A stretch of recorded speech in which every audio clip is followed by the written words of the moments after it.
This conference will now be recorded. Welcome, everybody. Before we get going on first impressions real estate photography, I want to talk a little bit about what we're seeing in the market here. And I pulled up this listing. I do not want to make anyone feel bad about this, and I'm not going to show the listing agent, but I do want to pinpoint what I'm hearing from a number of people here. If you look at the private remarks of this listing here, it talks about, if you look at it, seller has already had home inspection and will not make any repairs. All buyers to be pre-approved prior to showings. Buyers to view property and submit highest and best, no escalation clauses will be accepted. Buyers to base offers on as-is condition only. Buyers are fully responsible to cover any appraisal gap. And then the more other things in here, seller, it reserves the right to accept an offer prior to that stated time. We are seeing more and more of this in our listings. When they're making statements like buyers are fully responsible to cover any appraisal gap, they're basically dictating how a buyer's agent is to be writing an offer. They're saying you're going to accept this house in as is. They're not going to accept escalation clauses. You as a buyer are going to be responsible if you overbid or bid higher than the appraisal to cover the difference. They are saying this is what you're going to have to do for your offer. It's really interesting. I ran this by MLS yesterday and I asked Casey, can a seller, or in this case, a listing agent, be so dictatorial as to how a buyer writes their offer? Is there something against this in MLS policy? And of course, there's nothing in MLS policy that says this can't be done. But it doesn't mean that you as a buyer's agent can't write your offer however is in the best interest of your buyer. I don't think these types of notations about how to write an offer are coming necessarily from the seller. I think they're more or less coming from the listing agent. That's my guess. I don't know that for a fact, but I do want to note that yes, they may be saying this in their offer, and yes, the listing agent will probably be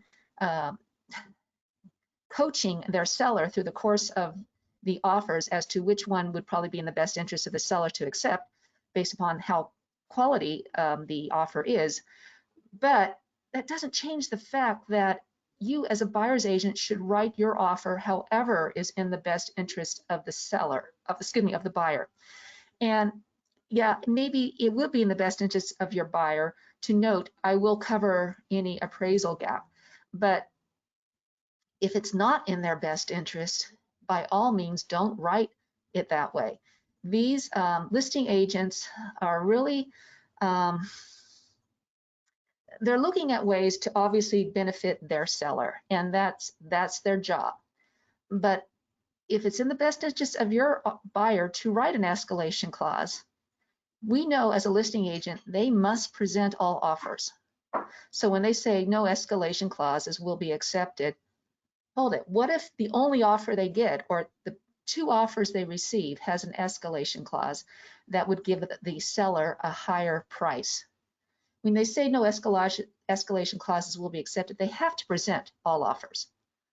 So if that is what we are seeing in this market right now, I just want you guys to all be aware you are to write whatever is best for your buyer, not necessarily what is written in private remarks. I don't want to keep you from having your offer considered.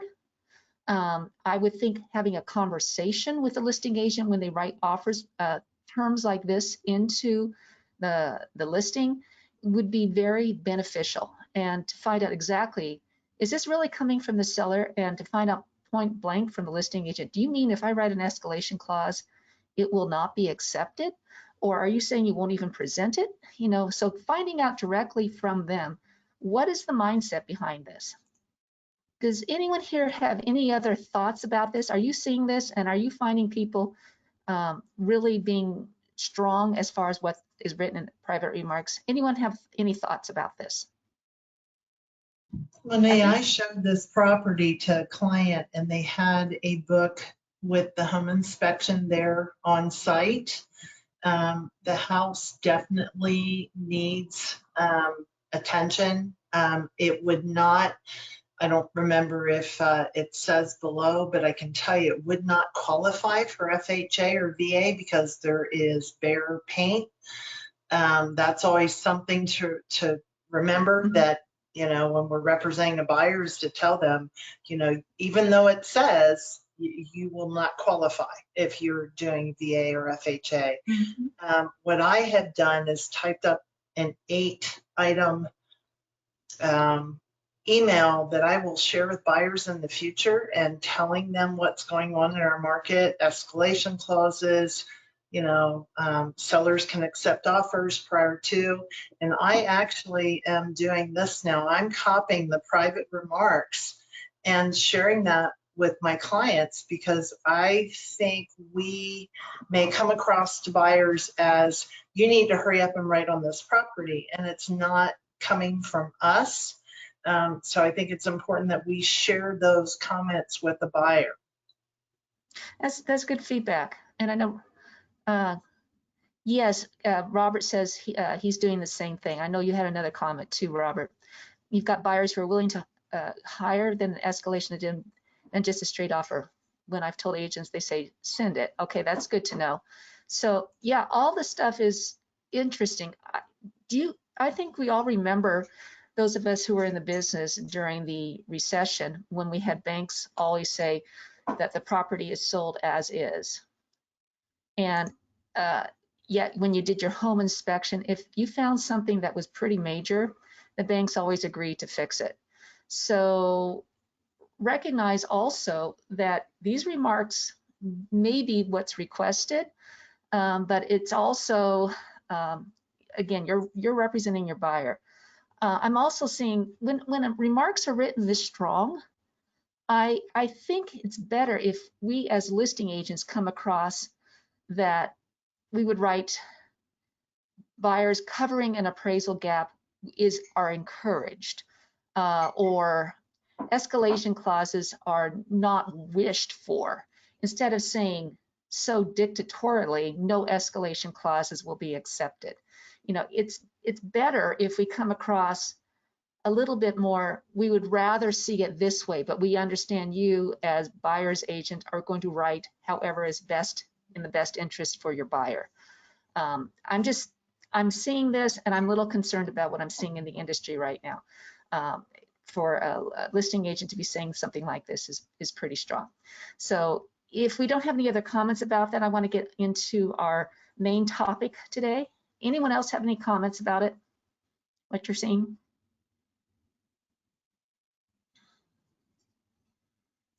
Okay, if not, let's go ahead and get going on to our main topic, which is first impressions with real estate photography. And I want to talk about this because this is a topic that there's going to be some education about what real estate photography is all about in here. I know we all use real estate photography. It's a very important component of our marketing of our listings, but I want to go a little bit more detail into a new program that we have with Ben Premier, and then also why first impressions with real estate photography, what's so important about it. So understand that you never get a second chance at making a good first impression. And that's really true. And whether it be about you as a real estate professional, making an impression of you when you're marketing yourself to others, or the same can be said about the first impression a potential home buyer gets when they are first exposed to one of your real estate listings. For instance, this is the main MLS photo of a listing here in Bend. This property is priced at $1,195,000, pulled it off of MLS. The home from the description seems to have a lot going for it. For instance, well, for the price, it's got 3 bedrooms with 3 baths, a large home office, golf course views, a 42-foot climate-controlled RV garage, special water feature in the backyard, and so on. But this is the MLS photo, and it's less than appealing. And at least for us, for me, I'm looking at this, and this is the #1 photo. This is how it's approaching the world. But if you think it's just one bed bad photo. Let's look at the other photos in the listing. Here's upstairs storage area with the walls so crooked, it kind of makes you dizzy.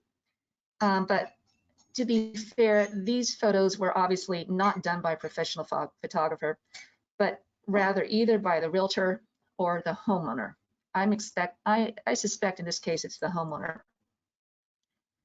But this next photo, this was done by a professional. It's marketed at $1,795,000. And again, it can leave people with a poor impression. And what's happened in this case, this photo is oversaturated. And it makes people look at this home and they think, this home looks kind of orange. Here's the same photo that's been corrected in Lightroom. Now you can see that the true colors of this room have white cabinets, white woodwork, and the walls are a soft yellow. So in this case, the professional kind of oversaturated the picture and gave you a distorted impression of the room. It makes the room look way warmer than it really is. So let's talk about professional photography. Here's top 5 reasons to use a good professional photographer and to use good professional photography. Here's a new stat that you probably haven't heard. NAR reports that now a record 97% of all home buyers search for homes online. It used to be lower figure than that just a few years ago, but it's now 97%. For most home buyers, the first step they take is to get onto the computer and search online before contacting a real estate agent. And according to the NAR 2020 Home Buyers and Sellers Generational Trends Report, the most important website feature was photos for nearly 9 in 10 buyers under the age of 55. The property details were also important, but not as important as the photos themselves. People like to look at pictures. Although real estate agents are considered to be the most valuable resource to the home buyer, according to the NAR 2020 profile of home buyers and sellers, buyers who used an agent typically spent 3 weeks searching before they contacted an agent.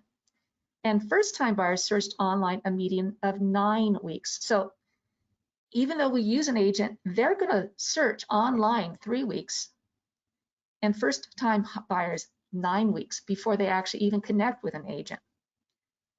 So as home buyers search online themselves for a potential home to buy, once they have narrowed down their search to their liking, they are immediately flipping through photos. The purpose of great photography is to pique their interest in your listing enough to prompt them to take the next step and contact the real estate agent to schedule a showing. We recently got feedback on one of our Matterport videos that did just that. In fact, our listing broker told me that a broker who was going to be showing the property had told her that the showing came about because her buyers who were out of the area loved the Matterport so much they thought the house would be a good fit for them, and they were flying in to see the home. So good photography makes such a difference, and in this case it was the Matterport video. Something else to recognize, and we know this, homes with great photos sell faster and for more money. Again, according to a recent NAR study, homes with just one photo spent an average of 70 days on the market, but those with 20 professional photos spent just 32 days on the market on average. And again, this is a national statistic.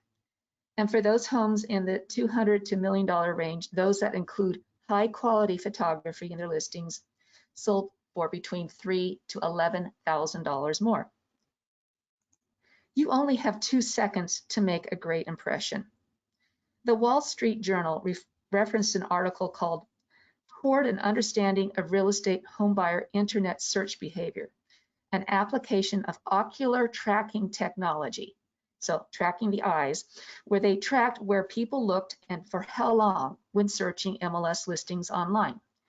What they found is that 100% of the viewers still see the listing photo, but within 2 seconds, they will have made up their mind to either continue looking at the photo or to simply move on. So that's how important that photo is. In particular, I would say that first photo, that very first one. Does that photo appeal to them? Within 2 seconds, they'll decide yes or no. So one thing we do believe strongly at Vin Premieres the importance of your personal brand. In other words, what your reputation is and how you will stand out amongst the couple thousand brokers in Central Oregon when competing for the limited amount of listings. We believe that professional photography and our Matterport 3D virtual tours should be part of your brand. In fact, we made a decision that Matterport was so important as a way to distinguish yourself from the crowd that we've been offering it for just the cost of the cloud hosting fee, a savings of hundreds of dollars for what other photographers are offering it in our marketplace. So here's some other prices that we are seeing advertised locally. $200 for 1,000 square feet, $250 for 2,000 square feet, and so on. So we have the Matterports down, so let's move on to photography itself. What is real estate photography exactly? Good question. So I'm going to give you some technical education right here. HDR versus flash photography. When it comes to real estate photography, there are two main problems that need to be addressed: color and light. And real estate photographers have two main ways of dealing with these problems and how they photograph homes. Either they use a technique called high dynamic range imagery, or HDR for short, or they use flash photography. For very high-end photography, some photographers actually are known to combine the two methods, which is known as flambient photography, but we're not aware of anybody doing that in Central Oregon. So let's talk first about how real estate photographers deal with the problem of light. Here's a good example. Because it's so bright outdoors when you're photographing a house inside, even with the lights on, it's impossible to capture the interior of the house as well as the view outside in the same image using natural light alone. If your camera's exposure is set for the view in the window, the inside of the house will be super dark. Alternatively, if your camera's exposure is set to make the inside of the house appear nice and bright, the windows will be overexposed. In order to create a great real estate image, you will either need to add enough light inside the house to match the amount of light coming through the windows by using flash, or take multiple exposures of the same image and blend them together in post-production. Overall, flash will produce a better image. However, it takes a lot more experience and a lot more time both in setup and post-processing. Therefore, most photographers who are trying to keep costs down and to do multiple shoots in a day will opt to take the HDR route. This means they will usually take either 3 or 5 exposures of a certain scene and then merge them together in post-processing before their final edits. It can still produce excellent results, and it will usually be less expensive than those photographers who depend on flash photography to light their scenes. So you can see here, we have 5 images, different light exposures that end up being merged into this final picture. The other element we mentioned are problems photographers have with color control. This comes from a couple of sources, the first being the cooler light coming through the windows blending with the warmer tones in the home, creating uneven colors and also tending to alter the color tones. And so the photographer tries to correct that and sometimes ends up getting a photo that looks orange or looks blue. And I've heard enough complaints from agents within our brokerage who say, this is not the light of this house. This house looks orange, and I know it's not orange. Another place that people have problems is a lot in bathrooms, but really it could be anywhere in the home, where the warmth of the wall lights tends to give the entire room an orange or yellow glow. Here's a powder room that was shot a couple of weeks ago that shows how much difference there can be and the need to color correct by an experienced photographer in the editing process. If you were to shoot this with your cell phone, it would look like the one on the left, orange. The picture on the right is the true color. So a big difference between what the uncorrected photo looks like versus the corrected photo. And the main problem also with color control has to do with the photographer, where many photographers have a tendency to oversaturate the HDR images, producing an unrealistic look. And here you can see this room to the right. Look at the green on the floor. Look at the green through the windows. That is just not a realistic green. And look at how orange this room here is on the left. The more advanced HDR process most professionals are using today has given real estate agents a much more realistic and high quality photos for us to use in the MLS. With flash photography, colors tend to be more consistent as the flash lighting overpowers the ambient light coming through the windows and light coming from light fixtures, thereby creating lighting and also less tweaking the photographer has to make in post-production. But as we talked about earlier, flash photography takes more time in setup and post-processing, and photographers who offer this technique typically charge more for their services. Whereas HDR photography may cost $200 or more on a home, flash photography for the same home can be like $300 and up. It's more time, it takes far more time to set up flashes, all the screens and the lightings and things that they do. So since you now are seeing kind of the things that we are seeing in photography, let's talk about essential MLS photography. What we're doing now is we're going to be offering a new program here to our office, to our brokers. We're going to be offering what's called an essential MLS photo package at a highly discounted rate so that every broker at Ben Premier can offer professional photography and Matterport tours to their customers. But before I tell you what it is, let me tell you what it's not. It is not designed to replace any of the great photographers you're already working with. If you have someone you love who's taking pictures of your listings, don't give them up. It's hard to come by and loyalty is really important. It's not designed to replace flash photography like those provided by people like Ross Chandler that many luxury homeowners are expecting on their high-end listing. And it's not for our agents that are expecting a lot of hands-on direction to the photographer. This should be treated like a Matterport video where you make sure the home is ready, the lights are on, and then do your best to keep yourself and the homeowners and pets out of the way. It's not for our Premier agents expecting a lot of editing, such as grass replacement, color painting, virtual staging, or removing elements to be done in Photoshop. This is not for our agents looking for a more expensive option, such as twilight shots and drone aerial photography. Here is what is our new MLS photo package. It's a professional quality basic photography package with all the essential photos you need for your MLS listing, which is typically 20 to 30 photos. It's photographed with a Sony 42.4 megapixel full frame sensor camera using advanced high dynamic range imaging and edited in Lightroom for a natural look. It's designed to allow for a quick turnaround time similar to Matterport's 12 to 24 hours and heavily discounted to our brokers with a starting price of just $99. More on pricing in a second. And it's being done now by our official in-house photographer, Brad, my husband, as Brad is now officially retired from building, and he has agreed to step up and help out as needed here with this.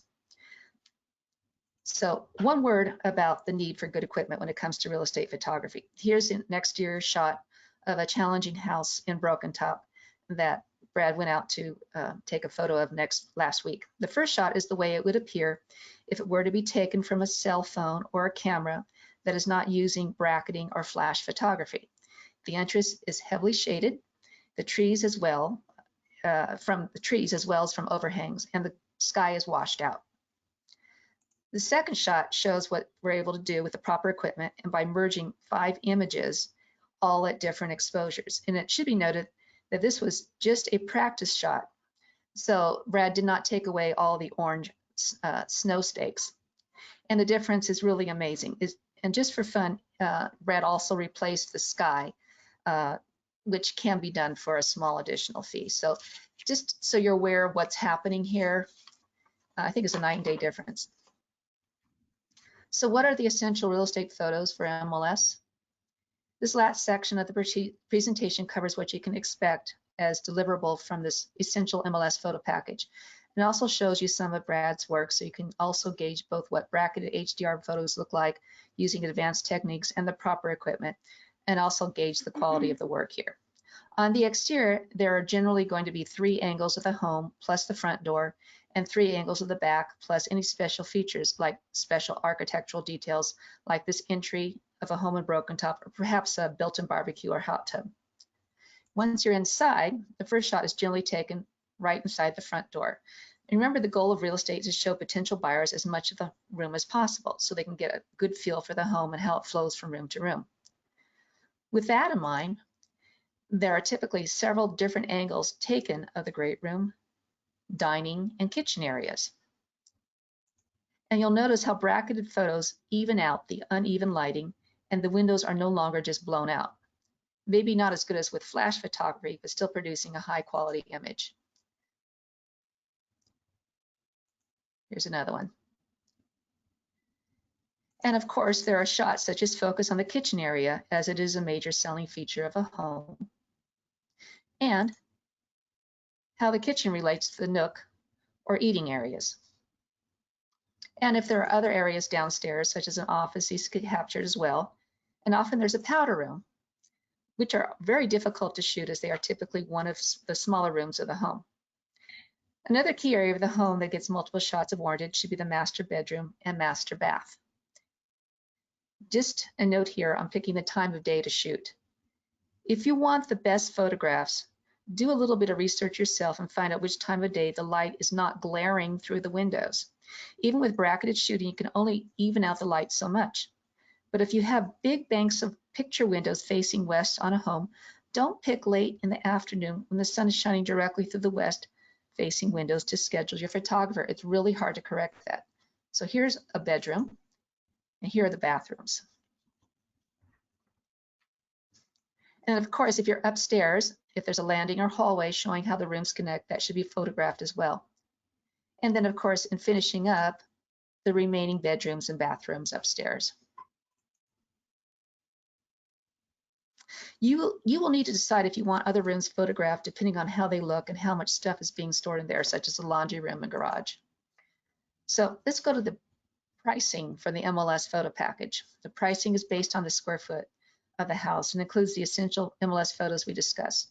So for a typical home, this is somewhere between 20 and 30 finished photographs. To make this happen, Brad will actually be shooting more like 100 to 150 photos before stacking and merging them together. So up to 2,000 square feet, the price will be $99. 2,000 to 2,500, $129. 2,500 to 3,000, $149. And we're really not focusing on homes over 3,000 square foot or homes with outbuildings at this time, but me in the future. I know I'm being a little repetitive, but it's important to clarify what this is and is not. This is a professional quality basic photography package with all the essential MLS photos. Sky replacement, fireplace, and TV inserts in Photoshop will be additional cost, $10 each. The turnaround time is similar to Matterport with 12 to 24 hours. And the essential package does not include twilight photography. It does not include drone photos, although this may be outsourced. And I understand that Robert will be, he is offering to do drone photography, and we want to verify all that, but that's something that we've also been talking about. This essential package includes Bend, Redmond, Sun River. Outlying areas such as Lapine, Prineville, Sisters, and Madras has an additional $25 trip gas fee. And all billing will go through Ben Premier. It'll be tied into your monthly package. And Robert is licensed and definitely does drone work. Okay, other than that, it's just important to note what it does come with is a legal disclaimer that describes what you can and cannot do with the photographs. Absolutely, you can use them to mark your listing until it's no longer active. And Ben Premier will remain the copyright owners of the photos, and anyone down the road who wants to use them will need to contact us to discuss licensing. And you guys, do you have questions? I'm going to open this up for questions now.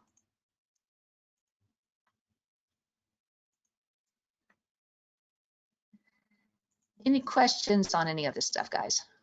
Yeah, we don't want to discourage you guys from using any photographer you already like. We just don't want our office, due to lack of funds or lack of having proper equipment, producing photos like what we're seeing in that first photo that we shared, everybody.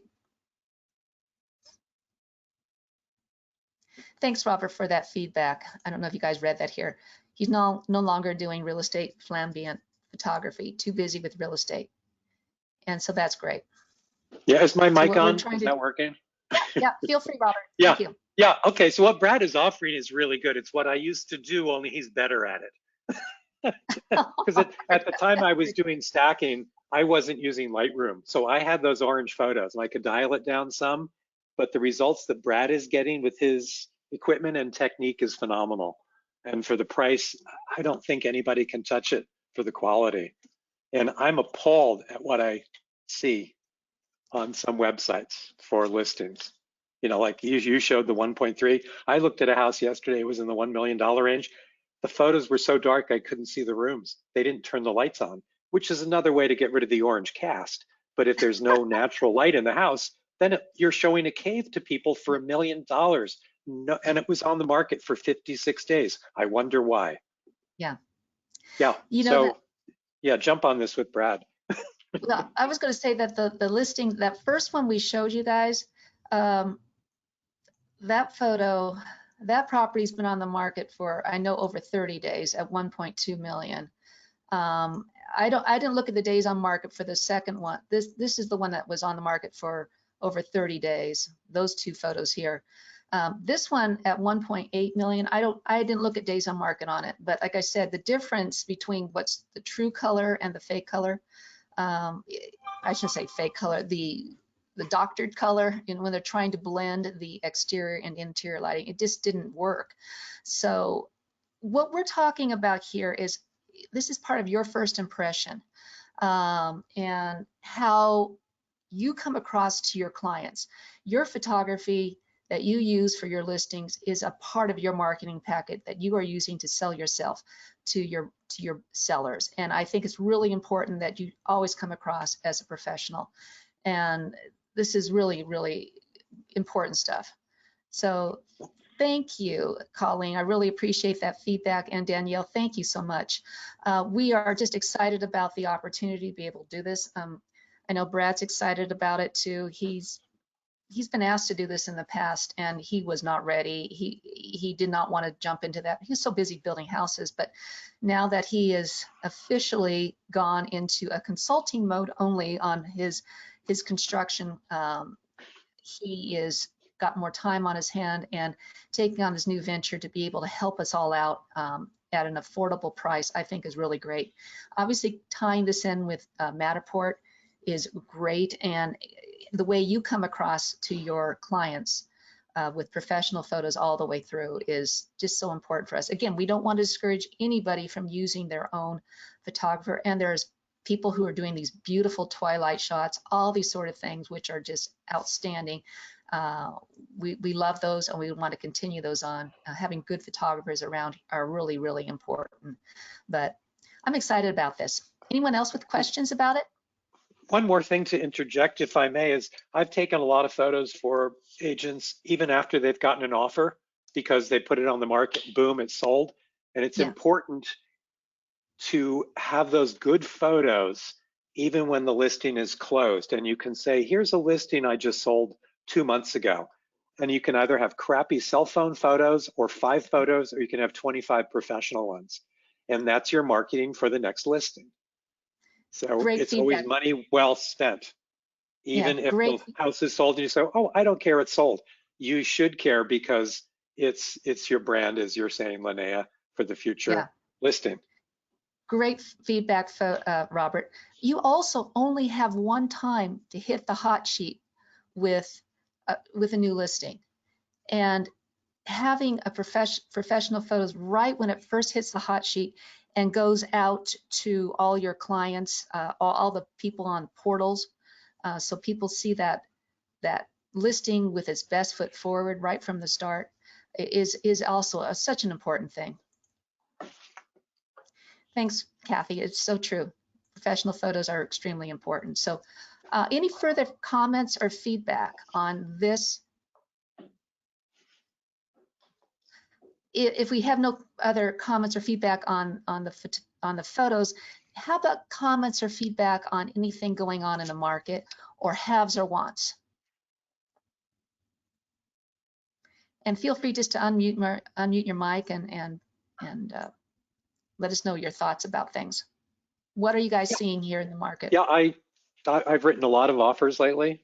Not all of them have gotten submitted. People have bounced and said, oh, let's can that one. Don't even submit it. Here's another house that just came on today. Let's write an offer on that. So that's what's happening to me. But last weekend I wrote an offer and we went to the max of, and I sent this text to you, Linnea, and we went to the max of my client's ability.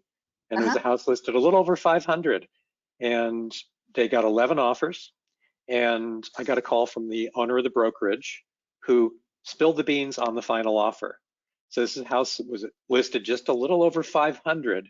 He had 4 offers over 650 and took one for 680. And he said, I priced it where I thought was a good price, but he's the owner of the company of 120 some agents. He's not doing this all the time. He listed this for a past client.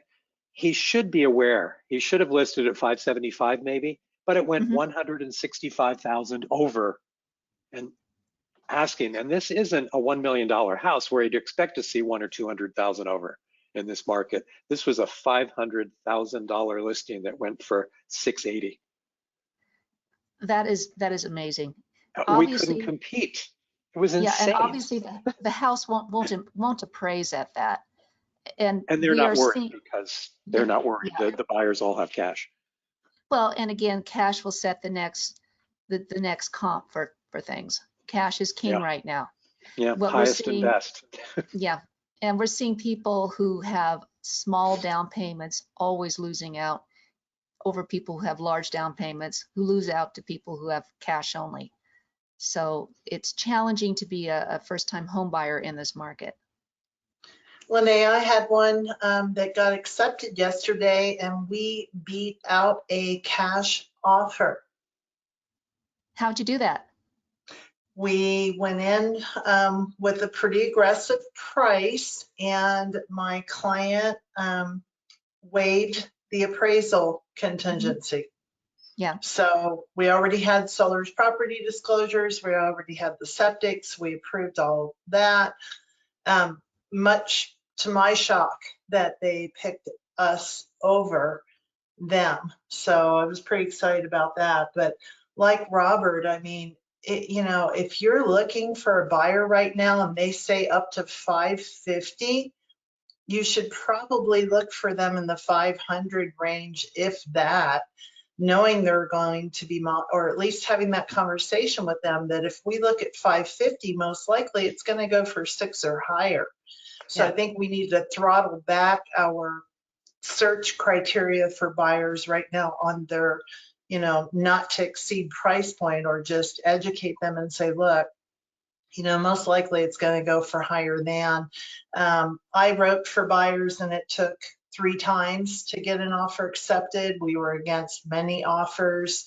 I've written against one where there were 30 offers on a property that was not that special at all. I think we went 60,000 over and didn't get accepted. It was a reverse living house in Southwest Bend. So it is just absolutely crazy competitive, really hard when you have buyers right now. But anyway, with that, I have a buyer need still, riverfront down in Three Rivers. I'm doing everything I can, farming, reaching out to other brokers that I know down there. But if anybody hears of anything looking really hard, their comfort levels like up to 1.4. They would go up to 2 for the right property. 3 bedrooms, just don't want to be right up against their neighbor. Love River Forest area. And they're still hanging in there with me. We have a lot of high-end buyers right now who can't find property. It's very challenging. Anyone else have anything? How about success stories?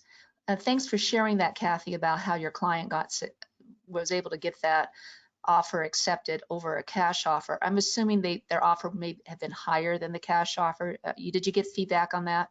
I would love to know what the cash offer is. I don't yet know, but I'm sure I can find out. And it also helps. I mean, I called the listing agent. We had a really nice conversation on the phone. He shared with me about taking on his mom who needs help. My mom's in assisted living, so we could relate. And I think just having a conversation sometimes with them really helps, as opposed to just sending your offer. So Oh, having a conversation is a key. Asking the listing agent, what do I need to do in order to have our offer win?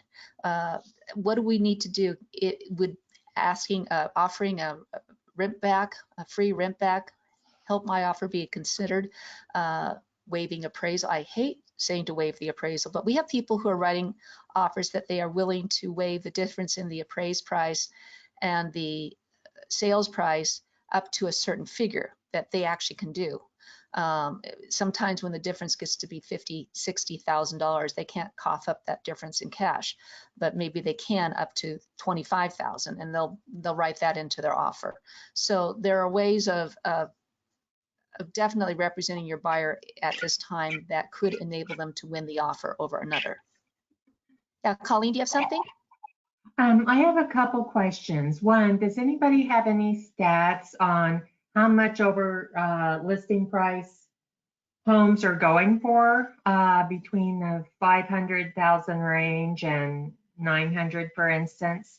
And then my second question is, does anyone have any feedback or comments about what you're doing if you have a buyer that's out of town and you're doing a FaceTime video and the listing agent says, oh, my people aren't going to want to sell to somebody that's doing a FaceTime video because they're, concerned they're going to back out once they see the house. So I'd be interested in hearing what people are experiencing in that regard. Colleen, I can tell you the second answer. The first answer, it's all over the place. It can be anywhere from 30, 40,000 to, 100,000 over. I don't think there is, unless I'm unaware, but I don't think there's a magic number in that price point. On your other one, I did just that. I went to the house for my clients, and actually on more than one because they lived in Portland. And I did the WhatsApp video with them, and they wrote on the property. The listing agent doesn't know that they didn't see it. I made the appointment. I don't think you need to tell them that. If that helps, I don't think it's something we need to make them aware of. Don't you have to tell them you're FaceTime videoing? I thought you needed to get permission on that. Linnea? Yeah, you actually should get permission if you're going to be videoing anything. But you could tell them that, you let them know you're videoing because your client wants to have a record. But that's really good comment there, Kathy. That really is. I know, Jackie, you had an answer there too. Jackie, your mic was on. Yeah, actually, hi. The clients that we've written 9 offers for, and keep getting outbid by anywhere from 50 to 100 grand. But the average so far on the 9 has been about $32,000 when it ends up closing. But again, it's all over the board. And Kathy, I've done the same thing. But I did say that I didn't disclose that the buyers weren't with me, but I did disclose that we were going to video just so we had things to reference. Because when you see 3 or 4 houses, you can't remember what is what, and that works really good. Because I don't think if you got a buyer interested from out of town or out of state, and they're serious buyers, I don't think we need to let anyone know, because I think it weakens the offer. Oh, definitely. And I think that I did tell the listing agent I was going to be doing a video, so I think that's all you need to share. So right. And the other thing is this whole, golly, people are just so discouraged, but I have one success story that's kind of really fun. Driving down the road the other day, and I almost didn't take the call because it was a 817 number. And I'm like, oh, it's one of those spam calls. And it's a gal. This was so cute. She goes, I got your name from this lender. And she said his name. And she goes, I have a house I want to make an offer on, and I need you to write an offer today now. Can you do that? It was so cute. We did it, and we got it accepted. Can you believe that, you guys?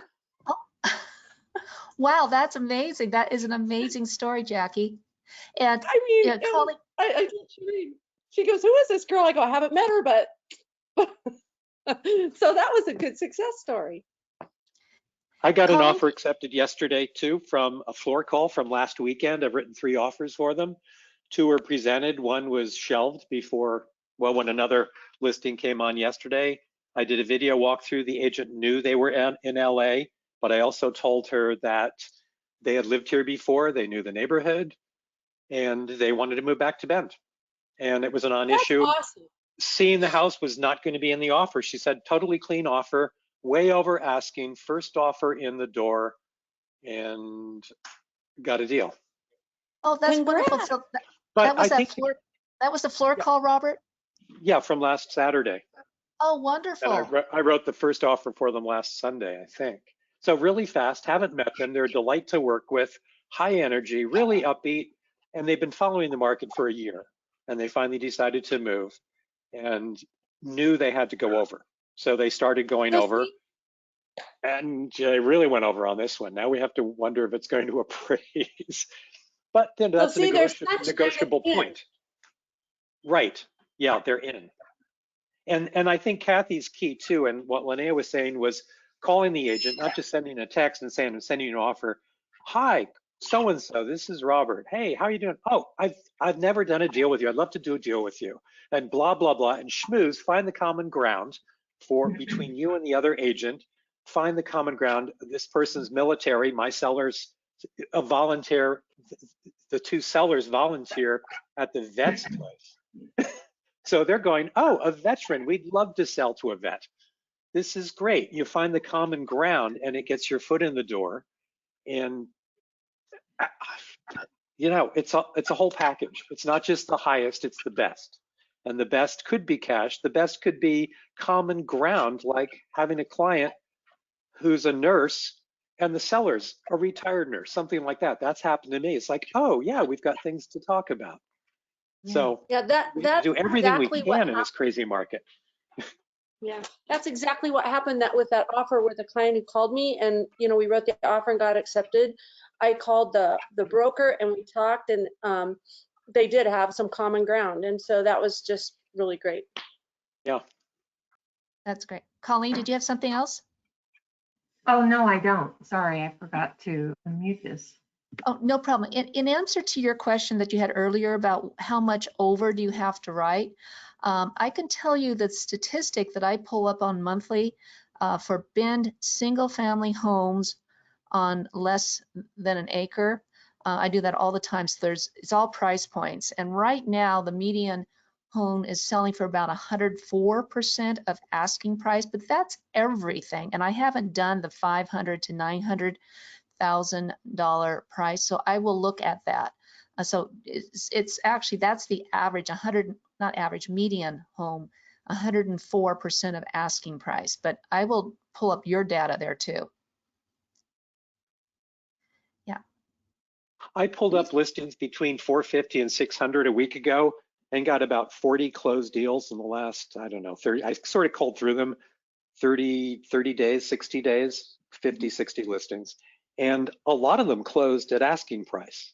Some were 10 over, some were 20 over, and the most extreme up to 600 a week and a half ago was 75 over. And I could not find any rhyme or reason between them. It's like, are there certain buyers willing to go over on this particular day? And they do.